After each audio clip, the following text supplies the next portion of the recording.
Ngayon naman po, pag-usapan natin itong napabalita na yung armed forces ay yung intelligence community natin ay tinitiktikan yung mga activities ng mga pro-China Filipinos. Naku, tagal naman. Akala ko nga po wala na silang gagawin eh. Kasi hindi po ito talaga pwede na itong ginagawa ng mga pro-China politicians and private citizens, Filipinos, ay mamayagpag po ito.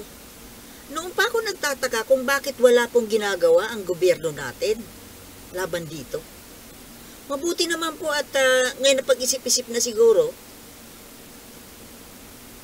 na napagtanto nila na hindi ito dapat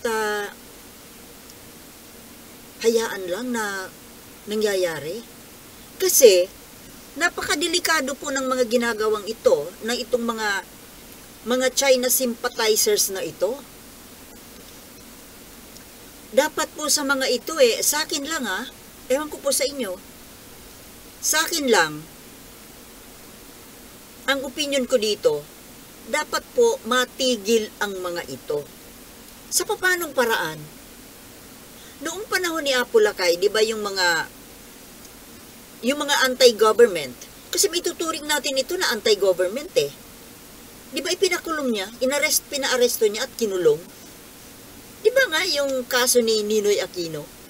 Anti-government Ito po ay anti-government activities na according to some, ang kasong ito ay sedition na dapat nga po punishable by death. Kasi ipinagkakanulo mo, tinatraidor mo yung sarili mong bansa. Ano bang ginagawa ng traidor? Ibinebenta yung sarili mong bayan, yung iyong mga kababayan, yung interes ng iyong bayan. Para itong ahas na tutuklaw sa'yo. Kumbaga, itong mga pro-China ng mga Pilipino na ito, kumbaga itong bansa natin ay parang tahanan natin. Tayo ay magkakapatid. Ngayon, saan ba kumakain? Tayong lahat. Yung mga traidor at tayong mga makabayan. Di ba iisa lang naman na lamesa ang pinagkakainan natin? Analogy. Pinapakain tayo ng bansa natin. Hindi ba? Bakit mo tinatraidor? Yung nagpapakain sa'yo. Kaya nga dapat sa mga itong mga ahas na traidor na ito, ay mawala. Anong ibig ko sabihin na mawala?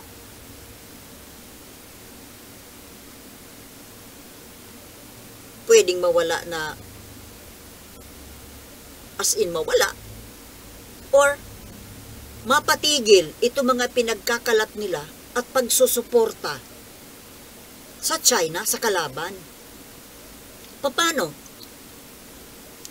Well, para sa akin, walang ibang paraan na matigil yan, kundi ang ikulong sila, ibartolina, no communication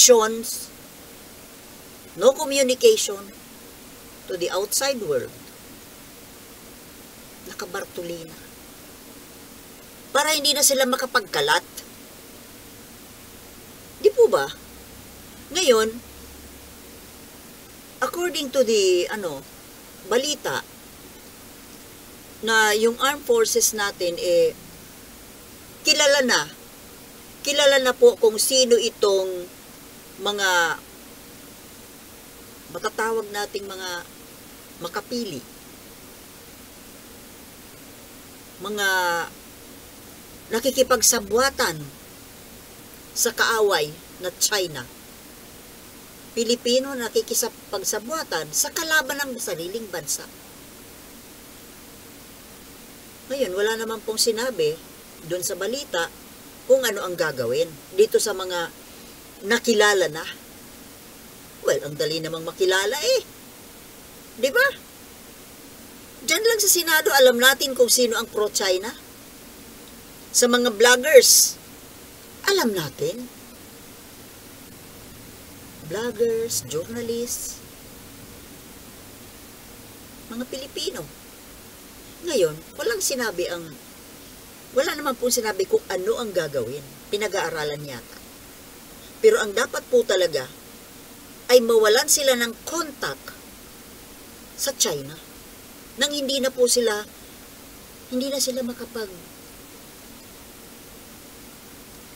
nila magawa itong mga ginagawa nila pagka-traitor.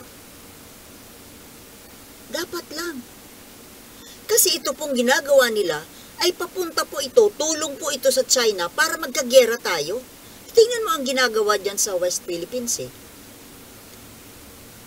Kung alam ni China na nagkakaisa ang lahat ng Pilipino, kung walang tumutulong sa kanya, hindi yan maglalakas loob. Kaya malakas po ang loob niyan kasi mayroon siyang mga kakampi dito sa loob. Hindi ko maintindihan kung ano ang tumatakbo sa utak ng mga ito.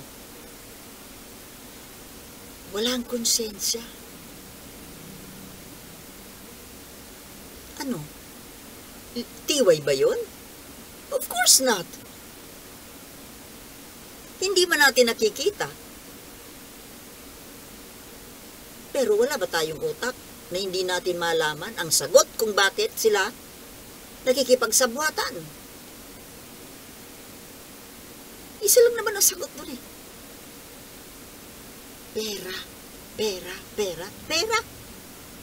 Dahil sa pera, nagagawang traidorin ang sariling lahi. Alam mo kung ako lang ang tatanong, ako ang magbibigay ng opinion, shoot to kill po ang mga to. Masyado ka namang malupit. Sultana, masyado kang malupit. Anong gusto nyo? Makapagkalat ito? Tulungan pa rin? Makatulong pa? Diyan sa kalaban? Ano ang ending? Pag tinutulungan mo ang kalaban, pinapalakas mo yung kalaban. Kita mo ngayon, ano nang ginagawa ngayon? Binubunggo-bunggo na yung barko natin. At may balak pa na haltakin yung outpost natin, yung Sierra Madre. Balak hatakin. Tingnan mo kung gaano kalakas ng loob. Alam nila na marami tayong kakampi. Marami tayong kaalyado. Maraming magtatanggol. Pero, waipik. Gustong-gusto yata talaga ng China na magkagera na. Porque yung Amerika ay busy doon sa Middle East, sinasamantala. Ngayon, itong mga pro-China na mga Pilipino na ito, ang sabi kasi, ang treason ay pwede lang ikaso during wartime. Ano pala? Antayin po natin? Kailangan ba antayin natin na magkagera muna bago natin kasuhan yan? Parang hindi tama eh. Dapat po, even at peacetime or wartime, dapat po ang mga traidor pinaparusahan na. Kasi, hihintayin natin na magkagera muna, saka natin, ito nga ginagawa po nila, papunta sa gera. Gusto ba natin magkagera? Kaya ngayon pa lang dapat putulin na ang mga sungay. Putulin din ang dila. Well, sa totoo lang, hindi lang dila na ngayon ang ginagamit eh. Di ba digital na tayo? Paano ba makagalaw sa digital? Kamay, di ba? Putulin ang lahat. Tanggalan ng lahat na paraan para makapag-communicate. Ngayon, inhuman ba yon? Ito ang tanong ko. Humanitarian ba? Makatao ba ang ginagawa nila? Pinapahamak nila ang bansa natin. And ultimately, natural, pag nagkagera, sino ba? Sino ba ang kawawa? Di ba mga sibilyan? Gusto nyo ba yun, mga kababayan? Kaya nga dapat sana nga ang ginagawa dito sa ng mga mambabatas, magkaroon po ng batas na magpaparusa sa mga ganitong klaseng Pilipino. Huwag nating hintayin na magkagera muna bago parusahan. Kailangang baguhin po yung batas. Yan po dapat ang ginagawa ng mga mambabatas.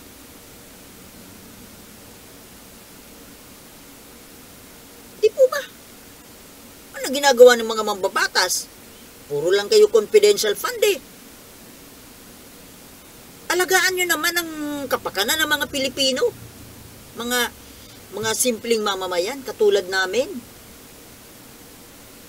Nilukluk namin kayo dyan para pangalagaan tayo. At itong problema na ito ng sa mga pro-China, ng mga Chinese na gumagamit ng mga Pilipino para sa kanilang propaganda. Dapat po maputol na to. Matigil po ito dapat. Paano?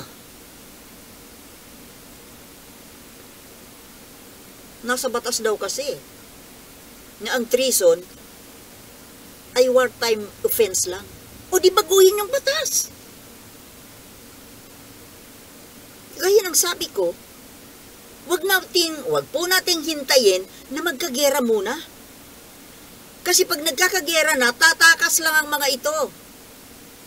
Ang dami ng pera ng mga yan eh. Kaya nilang mabuhay na sa ibang bansa dahil nagkamal na sila ng pera mula doon sa ipinagtatanggol nila. Para naman tayong napaka-stupido naman natin yan na hindi natin maisip yan. Di ba mga kababayan? Baguhin yung batas tungkol dyan sa treason.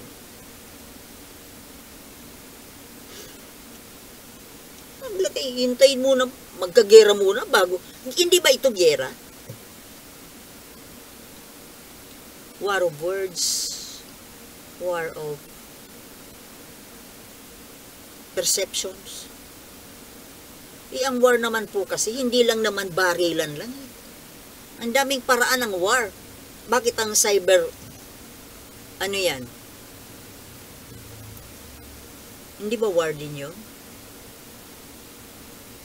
Kaya nga may cyber security eh. Napapasok na nga yung ano natin eh. Delikado na yung national security natin. Dahil dito sa yung mga cyber attacks. Parehas din po yun ang ibig sabihin nun. The same effect. Indirect man, ganun pa rin. Kaya sana po, kayong mga mambabatas dyan, may dapat po kayong trabahuhin. I-amend yung batas tungkol dyan sa mga pagtatraidor sa bayan. Kaso kamo, yung mga mambabatas na siya mag-aamenda niyan, sila rin, traidor sa bayan. Nakakalungkot naman. Kawawa naman ang Pilipinas. Yun lang po ang masasabi ko.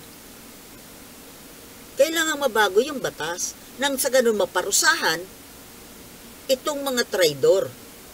Pero ewan ko po kung ano ang binabalak gawin nitong ng government. Hindi, wag naman na nakilala lang.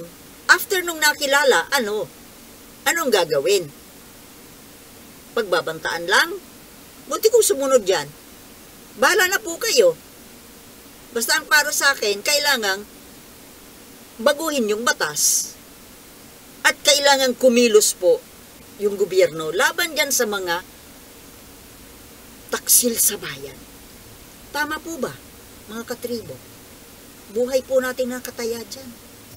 Buhay natin, buhay ng bansa natin, buhay ng future generations of Filipinos. Diba? So hanggang dito na lang muna. Marami pa po tayong pag-uusapan bukas. See you tomorrow in my next vlogs. Okay? Peace.